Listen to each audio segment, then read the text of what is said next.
సజీవుడు మన రక్షకుడు యేసు క్రీస్తు నామంలో మనకందరికి శుభములు. ప్రభు మనల్ని ప్రేమించి ఈ నూతన దినాన్ని అనుగ్రహించాడు. దేవుని యొక్క మాటలు వినుటకు, జీవము గల మాటలు, వెలుగుతో నింపబడినటువంటి మాటలు. ఆ మాట అంటేనే యేసుక్రీస్తు, ఆ వాక్యము అంటేనే యేసుక్రీస్తు. యేసుక్రీస్తుని మనము పానము చేయుటకు, భుజించుటకు, వాక్యము ద్వారా యేసుక్రీస్తుని ధ్యానం చేయుటకు పరిశుద్ధాత్మ దేవుడు మనకు అవకాశమును ఇస్తూ ఉన్నాడు. 11వ వచనము, 35వ కీర్తన. కూట సాక్షులు లేచుచున్నారు, నేనెరుగని సంగతులను గూర్చి నన్ను అడుగుచున్నారు. ఇక్కడ రెండు విషయాలున్నాయి. ఒకటి, కూట సాక్షులు లేచుచున్నారు అనగా, కూట సాక్షులు అనగా అబద్ధ సాక్షులు నా మీదికి లేచుచున్నారు, మొదటిది. రెండవది, నేను ఎరుగని సంగతులను గురించి నన్ను అడుగుచున్నారు అంటే, నేను చెయ్యనటువంటి తప్పిదాల విషయమై వారు నన్ను నిందిస్తున్నారు. అది రెండో విషయము. అది రేపటి దినమున మనం ధ్యానం చేద్దాము. ఈరోజు కూట సాక్షులు లేచుచున్నారు అనగా అబద్ధ సాక్షులు. ఈ పదము మనకు నిర్గమకాండంలో 10 ఆజ్ఞలలో ఉన్నటువంటి ఒక ఆజ్ఞ. 16వ వచనములో 20వ అధ్యాయము, నీ పొరుగు వాని మీద అబద్ధ సాక్ష్యము పలుకకూడదు. అబద్ధ సాక్ష్యము అన్నది ఎప్పుడు వస్తుంది అంటే, ఇక అవతల వ్యక్తిలో ఏ తప్పిదము కనబడక, కానీ మనకు చాలా కోపం ఉంటుంది. ఎవరిని అడిగినా అవతల వ్యక్తులు కరెక్ట్గానే కనపడుతున్నారు. ఇప్పుడు అవతల వ్యక్తికి శిక్ష వేయాలంటే సాక్ష్యాలన్నీ ఆ వ్యక్తికే, అంటే రుజువులన్నీ ఆ వ్యక్తి తరపుననే బలపరుస్తున్నాయి. మరి ఏం చేయాలి అంటే, అబద్ధ సాక్షులను పుట్టించాలి. ఏదో వారికి ఆశ చూపించి, డబ్బును చూపించి, అబద్ధ సాక్ష్యాలు అన్న పదం ఎప్పుడొస్తుందంటే, ఒకరిని నిష్కారణముగా నిందించుటకు, ఇబ్బంది పెట్టుటకు, శిక్షించుటకు అబద్ధ సాక్ష్యాలను పుట్టించుట. భూలోకంలో న్యాయ వ్యవస్థ ఉన్నది. పాత నిబంధన గ్రంథంలో ధర్మశాస్త్రము న్యాయం తీర్చుటలో 2 లేదా 3 సాక్షులతో వారి సాక్ష్యమును బట్టి తీర్పు తీర్చవచ్చును. ఆ సాక్ష్యాలను ఆధారం చేసుకొని తీర్పు ఇవ్వవచ్చును. భూలోకంలో కూడా ఈ సాక్షులు, రుజువులు, రకరకాలైనటువంటి రుజువులు మనకు కనబడుతుంటాయి. అదే విధముగా దైవ భక్తులు అనగా దావీదు లాంటి వారి ఎడల అసూయ, ద్వేషము కలిగినటువంటి వారు ఆయనను ఇబ్బంది పెట్టాలని అబద్ధ సాక్ష్యాలను వారు సృష్టించుట, అబద్ధ సాక్ష్యాలు పలుకుట జరిగినటువంటి విషయం. ఇది చాలా కృంగదీసేటటువంటి విషయం. సరే, మన వైపు నుండి తప్పు జరిగితే మనం ఒకవేళ తప్పు లేదని వాదించిన అవతల సాక్ష్యాలు మనల్ని పట్టిస్తే మనకంత బాధ ఉండదు. మనమైతే తప్పు చేశాం. తప్పు చేయకుండా కూడా అబద్ధ సాక్ష్యాలు ఈ అబద్ధ సాక్ష్యాలు తప్పు చేయకుండా కూడా జరిగినప్పుడు చాలా కృంగిపోతారు. ఇంకొకటి, ఈ యొక్క అబద్ధ సాక్ష్యాలు అన్న దగ్గర ఒక గుంపు ఉంటుంది, పెద్ద గుంపు ఉంటుంది. వారి మధ్యలో ఎంతో సమయము సంభాషణ జరిగి ఉంటుంది. మరి అబద్ధ సాక్ష్యాలు సృష్టించాలంటే అటు అధికారులు మరియు ఎవరి తరపునైతే వారు పోరాడుతున్నారో వారు మరియు యొక్క అబద్ధ సాక్షులు, మరి మేము సాక్ష్యం చెప్తే మాకేమిస్తారు అన్నటువంటి ఆ ట్రాన్సాక్షన్స్, అంటే అవతల అబద్ధ సాక్ష్యాలు పుట్టించే వారికి వారంతా కూడా ఒక గుంపుగా పెద్ద బలమైనటువంటి శక్తిగా కనపడుతూ ఉంటారు. అది భూలోకంలో సర్వసాధారణము. భూలోకంలో సర్వసాధారణము. ఇంకా భూలోకంలో ఉన్నటువంటి మరొక సమస్య ఏంటంటే అసలు సాక్ష్యం చెప్పడమే పెద్ద సమస్య. సరే, సత్యమైనటువంటి సాక్ష్యాలు చెప్దామా అంటే ఎవరు ముందుకు రారు. నేను సాక్ష్యం చెప్తే నన్ను వాళ్ళు తర్వాత టార్గెట్ చేస్తారేమో అని. యేసుక్రీస్తు విషయంలో కూడా తన జీవితంలో చాలాసార్లు అబద్ధ సాక్ష్యాలను వారు పుట్టించారు. యేసుక్రీస్తు మరణం విషయంలో, మరణించక మునుపు ఆయన మీద ఎంతోమంది అబద్ధ సాక్ష్యాలు, మరి ముఖ్యంగా యేసుక్రీస్తు తిరిగి లేచిన తర్వాత కూడా ఆయన పునరుద్ధానమును గూర్చి, తన పునరుద్ధానం గూర్చి డబ్బులిచ్చి ఆ పిలాతు దగ్గర కొంతమందిని అబద్ధ సాక్ష్యాలను సృష్టించి, ఇదిగో రాత్రి యేసుక్రీస్తు శిష్యులు వచ్చి తన శరీరాన్ని దొంగతనం చేసుకొని వెళ్ళారు అని డబ్బులకు అమ్ముడుపోయినటువంటి వారు. యేసుక్రీస్తు విషయంలోనే ఆ విధంగా జరుగుతుంది. ఈ లోకంలో నిర్దోషులు, ఏ పాపం ఎరగినటువంటి వారి మీద అబద్ధ సాక్ష్యాలు పలుకుట, సృష్టించుట, మనుషులు మాత్రమే కాదు, తప్పుడు రుజువులను, అబద్ధ సాక్ష్యాలను. ఈ మధ్య కాలంలోనే మన సోదరుడు, సేవకుడు రోడ్డు ప్రక్కన చనిపోయినటువంటి స్థితిని మనం చూసాం. అది అందరి కనులకు అది మర్డర్ అని తెలుస్తుంది, కానీ అబద్ధ సాక్ష్యాలు సృష్టించినటువంటి వారు ఎంత పెద్ద బలమైనటువంటి వారు. ఒక వ్యక్తి విషయంలో, ఒక వ్యక్తి మంచి వ్యక్తి విషయంలో, దైవ సేవకుని విషయంలో ఎవరికి ఏ హాని తలపెట్టినటువంటి వారి విషయంలో అబద్ధ సాక్ష్యాలను సృష్టించారు, పుట్టించారు, ఎన్నో ప్రయత్నాలు చేశారు, ఎంతమందికి ఎన్నెన్నో ఇచ్చి ఉంటారు. అది దీనులను,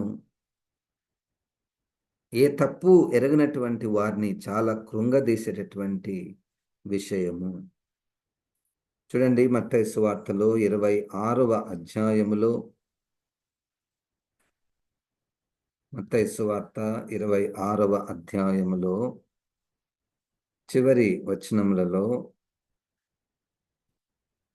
59వ వచనంలో చూడండి, ప్రధాన యాజకులను మహాసభ వారందరూ యేసును చంపవలనని ఆయనకు విరోధముగా అబద్ధ సాక్ష్యము వెదకుచుండిరి.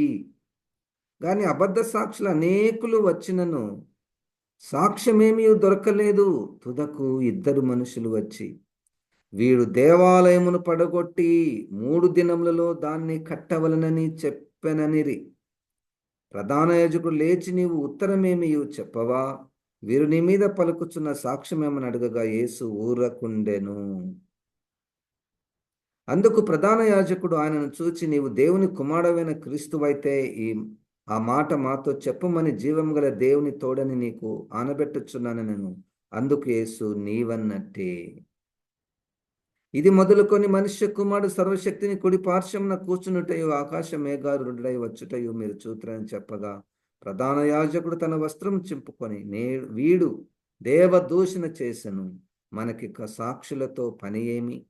ఇదిగో ఈ దూషణ మీరిప్పుడు విన్నారు. యేసుక్రీస్తు విషయంలో వీడు దేవాలయమును పడగొడతాడని విన్నారు, కానీ ఆ మాటలలో ఉన్నటువంటి గూఢార్థం వరకు తెలియదే.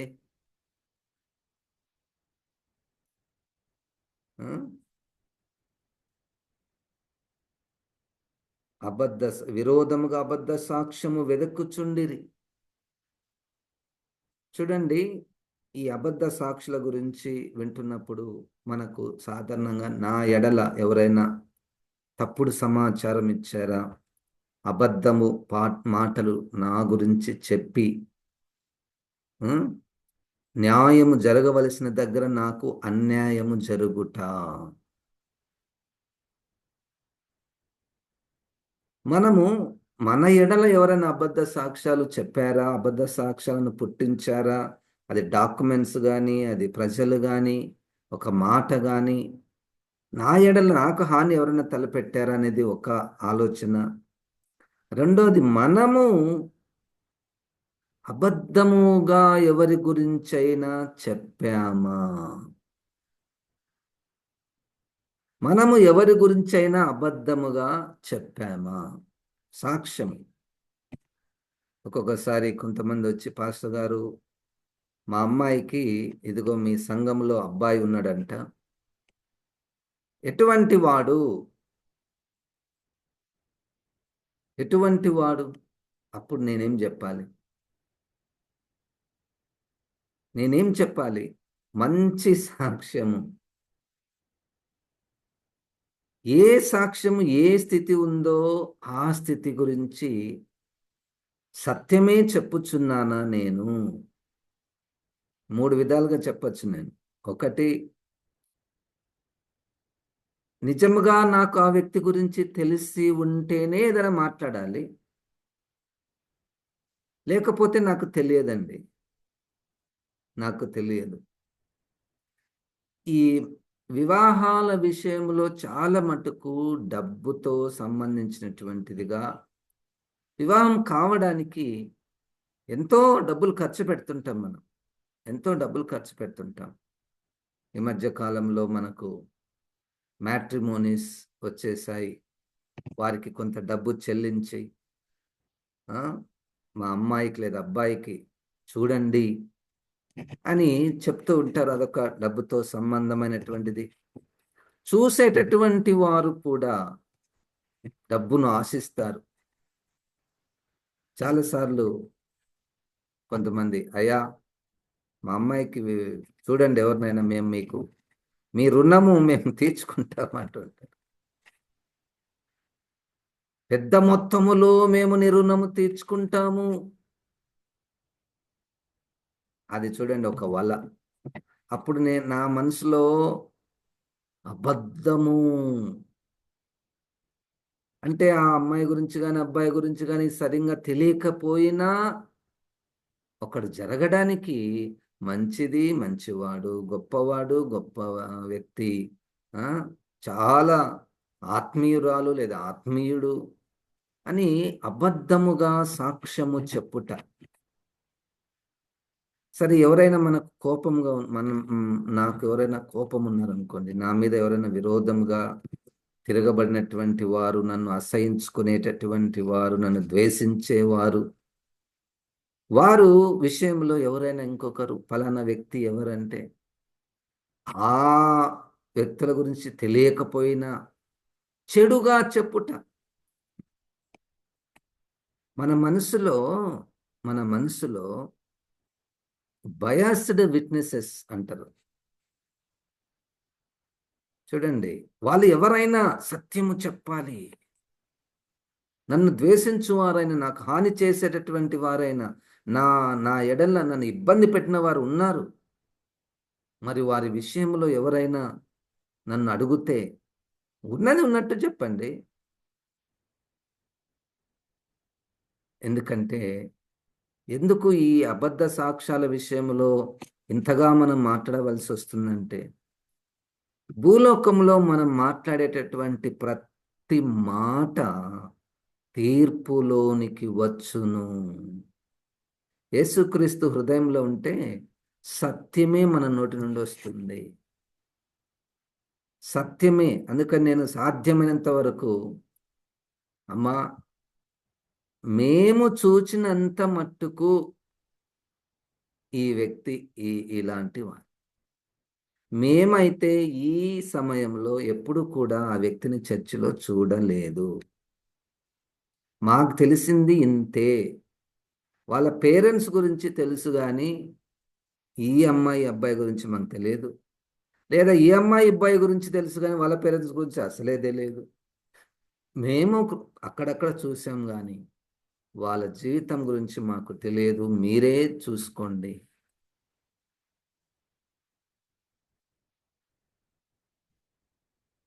ఉమ్, ఒక సామెత, చాలా నాటుకుపోయినటువంటి సామెత. 1000 అబద్ధాలాడైనా ఒక వివాహము చేయాలి. ఎంత ప్రమాదకరమైనటువంటి సామెత అది. అందుకని ఈ వివాహాల విషయంలో నీళ్లు ద్రాగినట్టే అబద్ధాలు ఆడుతుంటారు. నీళ్లు ద్రాగినట్టే. ఎంతమంది వివాహం తర్వాత మోసపోయారు. అయ్యా, వివాహం కాకమునుపు వారు ఫలానా అని చెప్పారు, ఉద్యోగం ఉందని చెప్పారు, లేదా అది ఉందని చెప్పారు, ఇది ఉందని చెప్పారు. ఆ? అసలు ఈ లోపం ఉందని వారు మాకు చెప్పలేదు. వివాహం అయిందని కూడా చెప్పలేదు. వివాహం అయిన తర్వాత ఆల్రెడీ ముందే వివాహం అయిందని తెలుసుకున్నారు. ఆమెకు లేదా ఆయనకి ఈ సమస్య ఉందని మాకు ముందు చెప్పలేదు. చూడండి, అబద్ధ సాక్ష్యాలు, అబద్ధ సాక్ష్యం. ఒక విచిత్రమైనటువంటి సంగతి న్యాయ వ్యవస్థలో మనం చూస్తూ ఉంటాము. ప్రత్యక్షముగా ఒక వ్యక్తి ప్రత్యక్షముగా ఒక వ్యక్తి ఇంకొక వ్యక్తి ఎడల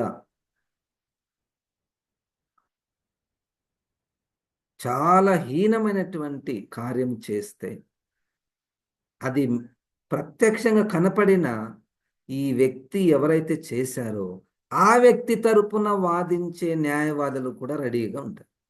మా వాడి ఏం తప్పు చేయలేదు, మా క్లయింట్ ఏం తప్పు చేయలేదు, ఇదిగో సాక్ష్యాలు అంటారు వచ్చి. ఆయన కాదు, వాళ్ళు సృష్టించారు. ఎంత విచిత్రము. మరి అది కొన్ని సంవత్సరములుగా తీర్పు జరగకుండానే ఉంటుంది. అంటే అబద్ధ సాక్ష్యాలు పుట్టించుట.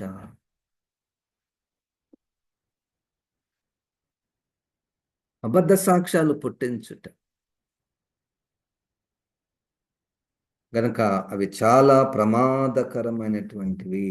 అపోస్తుల కార్యముల గ్రంథంలో 21వ అధ్యాయంలో పౌలు గారి మీద కూడా ఎంతో మంది, 28, 29 వచనాలు.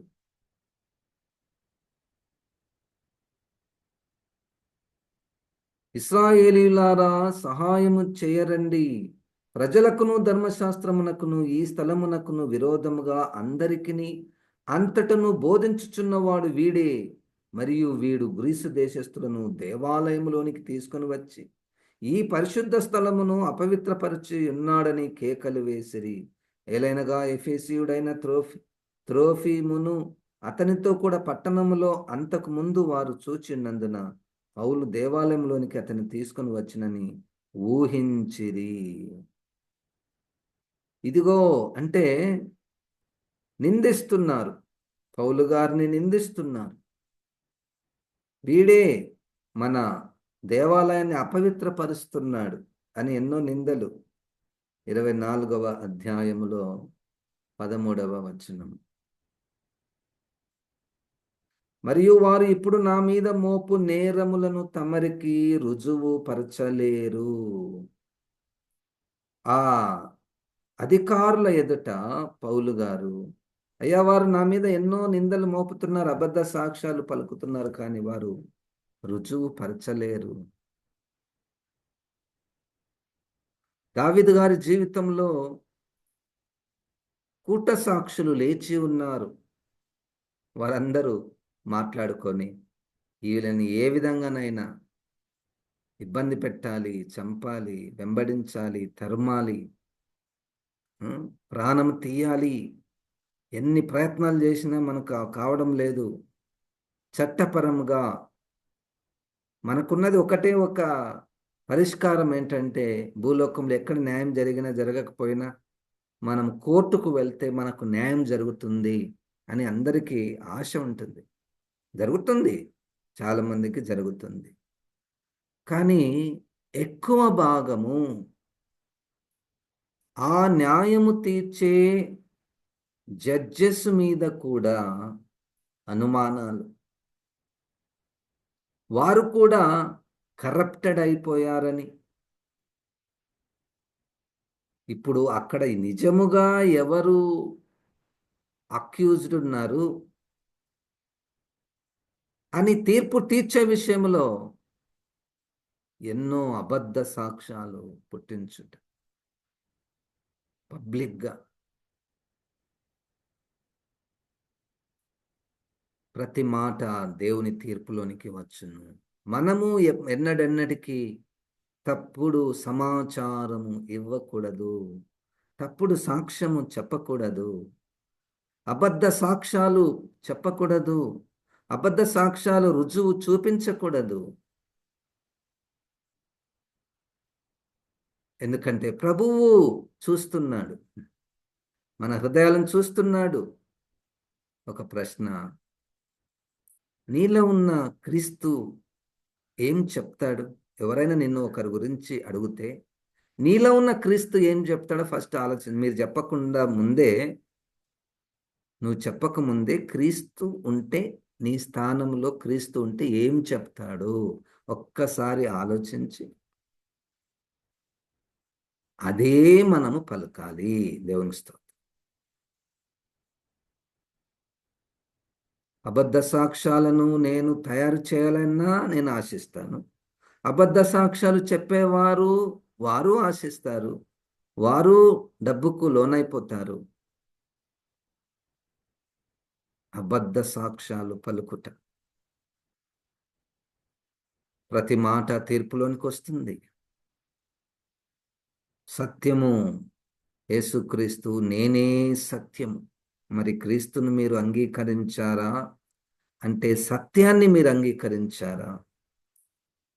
దావీదు గారు 51వ కీర్తనలో, ప్రభువా అంతరంగములో నీవు సత్యమును కోరుచున్నావు. దేవునికి స్తోత్రం. అంతరంగములో సత్యము కోరుచున్నావు.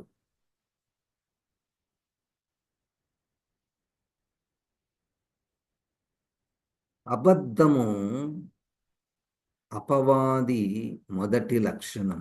అబద్ధములకు జనకుడు అపవాది. మనం ఇంకొక మాటలో, మీరు దేవుని పిల్లలా దయ్యపు పిల్లలా? అబద్ధములు ఆడువారు దయ్యపు పిల్లలు. 1 యోహాను పత్రిక. అబద్ధ సాక్ష్యాలు పలుకువారు దయ్యపు పిల్లలు, అపవాది పిల్లలు. మనము దాన్ని జ్ఞానం అనుకుంటాము, తెలివి అనుకుంటాము. అది చాలా చిన్న విషయంలేండి అనుకుంటాము. సులువుగా నీళ్లు త్రాగినట్టే, నోరు కంట్రోల్లో ఉండదు. నోటికి తలంపుకి ఏది వస్తే అది మాట్లాడేస్తుంది. అది ఎంత గాయాలు చేస్తుందో మనకు తెలియదు. ఎన్ని గాయాలు అవుతాయో వ్యక్తుల మీద, కుటుంబాల మీద ఎన్ని గాయాలవుతాయో మనకు తెలియదు. చాలా కాలం కిందట మా సొంత అన్న తన భార్యను కొట్టుట, హింసించుట చాలా కాలంగా మా వదినమ్మ వెళ్ళిపోయింది. ఇక పెద్దలు పిలిచి పంచాయతీ పెట్టారు. నేనున్నాను అక్కడ. మా అన్న ఏమంటే నేను కొట్టనే కొట్టను అంటాడు. ఆమె ఏమంటది నన్ను రోజు కొడతాడని ఆమె అంటది. ఎట్లా రోజు సాక్ష్యం ఏంటి? నన్ను పిలిచి అడిగారు, అయ్యా మరి మీ అన్న మీ వదినని కొడతాడు అంటే 100% కొడతాడు సార్ అన్న నేను. ఇప్పుడు ఎవరు నాకు దగ్గర, మా అన్ననా మా వదిననా? మా అన్ననే కదా. ఎవరికి నేను సపోర్ట్ చేయాలి? సత్యమునకు, బంధుత్వమునకు కాదు. బంధుత్వమునకు సహాయం కాదు, సత్యమునకు సహాయం చేయాలి. యోహాను గారు సత్యము గురించి రాస్తారు. సత్యానికి సాక్షులు వీరు. బంధుప్రీతి, డబ్బుకు లొంగిపోవడం, ఏదో మనకు దొరుకుతుందని అబద్ధపు మాటలు సృష్టించుట, లేనివి ఉన్నట్టుగా ఉన్నవి లేనట్టుగా చేయుట, అది క్రీస్తు బిడ్డలకు తగినటువంటిది కాదు. క్రీస్తు నీలో ఉంటే నీకు మాట్లాడేటప్పుడు భయం వస్తుంది. ఉంటే, లేకపోతే మాట్లాడేస్తాము. ఎప్పుడన్నా అది బయటపడింది అనుకో, అప్పుడు గుర్తుకొస్తాం మనం, అరే నేను అబద్ధం ఆడాను.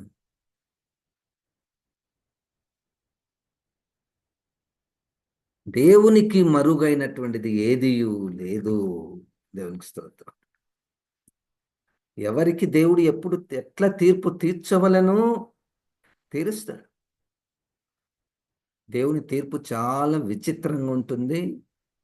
అది మనం ఎవరం కూడా ఊహించం. అటువంటి తీర్పు వస్తుంది. అబద్ధ సాక్ష్యాలు పలుకువారు, అబద్ధ సాక్ష్యాలు సృష్టించు వారి మీద.